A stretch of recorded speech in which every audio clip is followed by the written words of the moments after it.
Nous sommes à Pontarlier, aux 4 rue Willy Brandt, un commerce qui était un commerce de chaussures autrefois. C'était C'est possible. Voilà, jusqu'en 2018, qui est racheté en 2019 par une société civile immobilière et dans laquelle s'installe un restaurant chinois, Number Wok, le WOK, donc de cette grande enseigne qui était une enseigne commerciale, donc beaucoup d'espace au rez-de-chaussée qui permet de servir 200 couverts en même temps. Et puis, à l'étage des combles dans ce bâtiment qui était un ancien bâtiment, une enseigne commerciale. Le 13 février 2024, les policiers de la police aux frontières, donc sous l'autorité du commandant Lebar, procèdent à un contrôle et vont découvrir que sont hébergés à l'étage, mais dans un grenier qui n'est pas du tout destiné à de l'hébergement, puisqu'il n'y a pas de fenêtre, il n'y a pas de VMC d'évacuation, donc dans des conditions difficiles, dégradées, sont hébergées 8 personnes qui travaillent de fait pour les 2 dirigeants de cette entreprise. Un monsieur donc est né en 1989, c'est le dirigeant de la société, et sa compagne, madame, est salariée de cette société, mais a un rôle actif dans la direction de cette entreprise. 8 personnes donc, qui sont découvertes vivants, hébergées donc, dans les combles de ce bâtiment, et qui travaillent pour ces donneurs d'ordre. Sur ces 8 personnes le 13 février 2024, seulement 6 sont déclarées, mais 2 ne sont pas déclarées. Et puis, sur les personnes déclarées, 3 sont des étrangers sans titre, donc ne travaillant pas dans des conditions légales. Suite au constat des conditions indignes dans lesquelles ces salariés étaient hébergés, l'autorité préfectorale va prendre un arrêté courant mars de fermeture de cet hébergement collectif à l'étage de ce restaurant Number Wok. Et donc,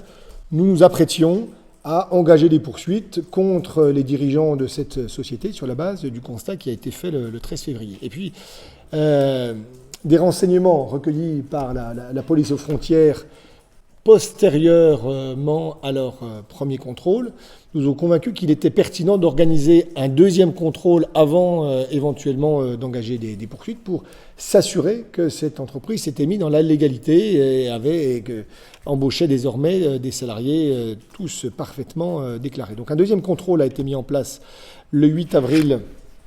2025, dans le cadre d'un contrôle CODAF, de comité de lutte contre la fraude, qui a l'intérêt de pouvoir mobiliser à la fois des enquêteurs de police judiciaire, mais également des administrations associées qui luttent contre la fraude. Là, en l'espèce, l'inspection du travail, l'URSSAF, et donc les enquêteurs spécialisés de l'OLTIM, cet office de lutte contre le travail illicite de migrants. Le constat, c'est de voir qu'il y avait de nouveau 8 salariés qui étaient hébergés à l'étage dans les conditions indignes déjà constatées le 13 février, donc au mépris de l'arrêté de fermeture administrative qui avait été pris par le préfet du Doubs. Et avec des individus donc philippins, tibétains, népalais, afghans et bangladais, qui vraiment, j'insiste, vivaient dans des conditions indignes, puisqu'il y avait deux logements différents à l'étage. Un premier logement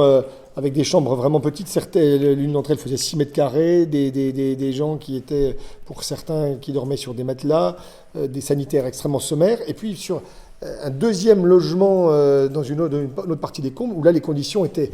encore plus sévères, puisqu'il n'y avait pas de toilettes. Des individus, on a retrouvé des bouteilles qui contenaient de l'urine, puisque c'est des hommes principalement exclusivement qui étaient logés à cet endroit-là, mais donc ils n'avaient même pas de disposition de toilettes. Et surtout des conditions très très singulières, puisque la mère du dirigeant logeait sur place la nuit, dans une chambre elle, plus spacieuse, même si c'est assez spartiate malgré tout, mais plus spacieuse, avec une télé, et surtout avec des retours de caméra. Et en fait, les enquêteurs ont déterminé que, à la fermeture du restaurant, les portes étaient fermées et que tout le monde était en fait retenu de fait à l'intérieur de cette enseigne commerciale dont personne ne sortait. Durant le temps de la garde à vue, les enquêteurs de l'URSSAF ont recalculé la masse salariale qu'il était nécessaire d'employer pour faire fonctionner ce restaurant, sachant que ce restaurant ouvrait 7 jours sur 7, toute l'année. Je crois qu'il y avait un jour de fermeture par an, mais un seul jour de fermeture dans l'année, avec donc 200 couverts possibles. Et donc, pour permettre de préparer les repas en cuisine, de servir, de faire la plonge, ils ont calculé qu'il y avait nécessité de 141 000 heures de travail nécessaires en tant que salarié, alors que le restaurant n'en déclarait que 63 000 par an, ce qui permet de chiffrer la fraude et qui a justifié donc des saisies patrimoniales qui ont été réalisées durant le temps de la garde à vue par les enquêteurs, puisque il a été découvert qu'il y avait une comptabilité parallèle. Tous les paiements en numéraire étaient stockés et n'étaient pas déclarés, pas remis au comptable. Il y a eu découvert d'un coffre dans une banque qui a été ouvert, du numéraire a été retrouvé dans le restaurant et du numéraire a été retrouvé dans le domicile. Donc numéraire qui n'avait pas vocation, et ça a été reconnu par le dirigeant et sa compagne, qui n'était jamais déclaré. 25 800 euros en numéraire dans ces 3 lieux et 12 000 francs suisses, puisque une partie de la clientèle, une partie significative de la clientèle, est d'origine suisse. Des chefs de prévention, principalement de travail dissimulé par dissimulation de salariés,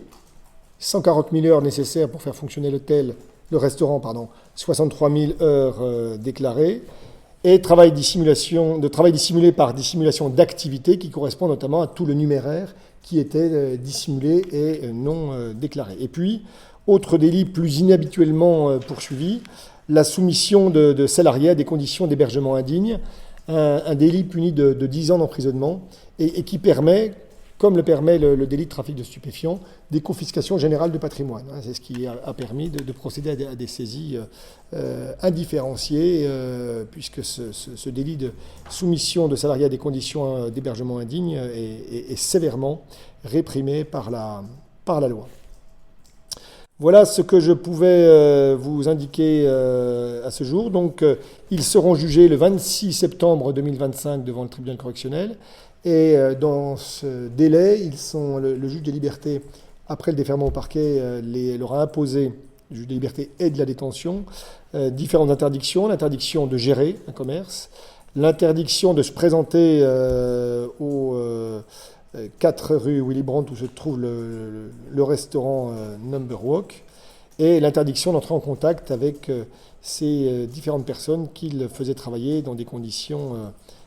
d'hébergement indigne et dans des conditions horaires très difficiles. Une salariée d'ailleurs a évoqué le fait qu'un jour elle avait été malade, mais comme elle n'était pas déclarée, qu'elle n'avait pas de couverture sociale, eh bien, elle devait payer 200 euros quand elle a repris le travail pour la journée de travail qu'elle n'avait pas effectuée. Donc on voit les conditions de travail assez invraisemblables dans lesquelles ces personnes, dans une grande vulnérabilité du fait des conditions dans lesquelles ils vivaient, qui étaient pour nombre d'entre eux des étrangers sans titre, donc dans une extrême précarité, et qui de fait soit travaillaient, soit étaient hébergés sans possibilité de sortir dans les combles de ce restaurant. J'ai informé le maire de cette situation qui était assez ahuré d'imaginer qu'à Pontarlier, il pouvait y avoir 8 personnes comme ça qui travaillaient dans des conditions d'une telle précarité.